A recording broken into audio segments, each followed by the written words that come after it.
TJ 준비야. 자.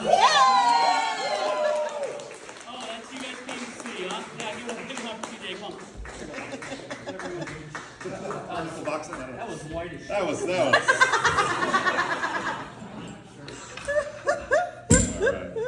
Well, before I begin, I have a very important announcement to make. Tonight I'll be using the Shure Beta 58 microphone, the choice of stand-up comedians on the go since 1989. It's true though, these microphones are basically indestructible. I saw somebody once use one to pound in nails, which proved that the microphone is very durable, and also guaranteed they would never be invited back to that club ever again. I am glad this is a wireless microphone. I one time did a show, they gave me a wired microphone. As I'm walking back and forth across the stage, I tangled it up in my ankles and fell over. They did give me the Amos P. Holiday Paddle Roping Award afterwards, which I proudly display on my mantle at home.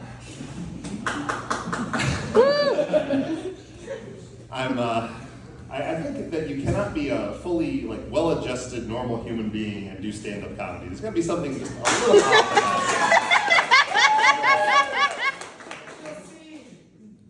about it. You either have to be divorced or an alcoholic or be missing a couple of fingers.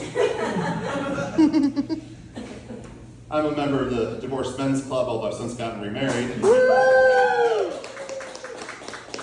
Be glad I'm not a member of the Missing Two Fingers Club and they grew back. But, the Divorced Men's Club is not such a bad club to be a member of.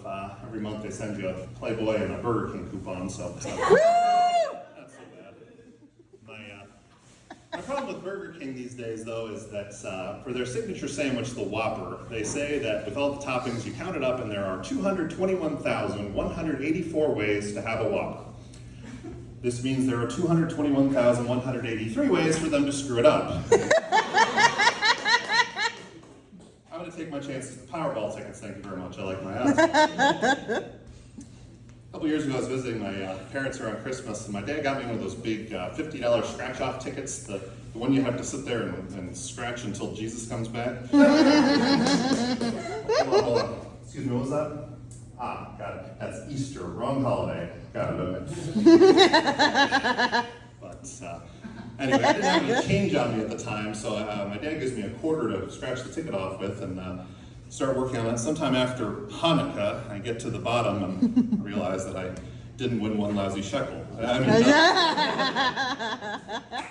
have to convert to Judaism before I tell that joke again. Sorry, Rabbi, my yarmulke's in the shop. I don't know what to tell you.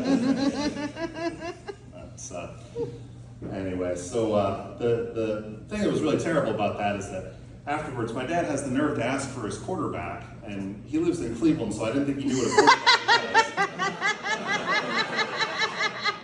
We found the sports fans in the audience. All right. Well, my parents still live in the house that I grew up in. We moved there when I was 6, and the neighborhood we lived in before we moved, there were no other kids around my age, so I only interacted with adults. It was my parents, aunts and uncles, the retired people next door, Ted, Vern, and Helen, who in retrospect may have been swingers. It was the 80s, who knows. But yeah, so then we moved, and all of a sudden this neighborhood is all the kids I was going to be going to school with, and I didn't know what to do. So my first interaction with the other kids in the neighborhood was to pick up a fallen tree branch and try to hide behind it like Bugs Bunny. Did not work out very well.